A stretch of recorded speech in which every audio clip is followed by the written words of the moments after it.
Hi guys, നിങ്ങൾ ഈ ഒരു ലോകത്തിലെ ഏറ്റവും വിഷമുള്ള പഫർ ഫിഷുകളെ കുറിച്ച് കേട്ടിട്ടുണ്ടോ? നിങ്ങളിപ്പോൾ ഈ ഒരു വീഡിയോയിൽ കണ്ടുകൊണ്ടിരിക്കുന്നതാണ് പഫർ ഫിഷുകൾ. ഇത്രയും വിഷമുണ്ടെങ്കിലും ജപ്പാനിലെ ആളുകളെല്ലാം ഇതിനെ ഭക്ഷണത്തിനായി ഉപയോഗിക്കാറ്. മനുഷ്യനോ മറ്റ് ജീവജാലങ്ങളോ എല്ലാം ഇതിനെ തൊടുകയോ അഥവാ വെള്ളത്തിൽ നിന്ന് പുറത്തെടുക്കുകയോ ചെയ്ത് ഇത് ഉടനെ തന്നെ ഒരു ബലൂൺ പോലെ വീർക്കുകയും ഇതിൻ്റെ മുള്ളുകൾ പുറത്തേക്ക് കാട്ടുകയും ചെയ്യുന്നു. എന്നാൽ എല്ലാ പഫർ ഫിഷുകളും ഇതുപോലെ പോയിസൺ ആയിട്ടുള്ളതല്ല. എന്നാൽ കടലിലുള്ള ഒരു പ്രത്യേകതരം പഫർ ഫിഷുകൾ വളരെയധികം പോയിസണസ് ആയിട്ടുള്ളവയാണ്. അവയിലെ മുള്ളുകളിലെ വെനം സൈനൈഡിനേക്കാൾ 1200 മടങ്ങ് പവർ ഉള്ളവയായിരിക്കും. അതൊരു മനുഷ്യനെ കുത്തിക്കഴിഞ്ഞാൽ അദ്ദേഹം മിനിറ്റുകൾ കൊണ്ട് തന്നെ മരിക്കുന്നതായിരിക്കും. നിങ്ങൾക്കിപ്പോൾ അതിശയം തോന്നുന്നില്ലേ, എങ്ങനെയായിരിക്കും ഇത്രയും വിഷമുള്ള ഒരു മീനിനെ ജപ്പാനിലെ ആളുകൾ ഭക്ഷിക്കുന്നത് എന്ന്?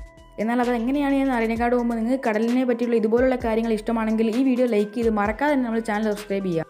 ജപ്പാനിൽ ഉള്ള വളരെയധികം പരിചയസമ്പത്തുള്ള ആളുകൾ മാത്രമേ ഇതിനെ കുക്ക് ചെയ്യാറുള്ളൂ. നിങ്ങൾ ജപ്പാനിൽ പോയാൽ അവിടെയുള്ള റെസ്റ്റോറൻറ്റിലെല്ലാം നിങ്ങൾക്ക് ഇതിനെ കാണാൻ കഴിയും. എന്നാൽ അവിടെ വളരെയധികം അനുഭവസമ്പത്തുള്ള ആളുകൾ മാത്രമേ പാചകം ചെയ്യുകയുള്ളൂ.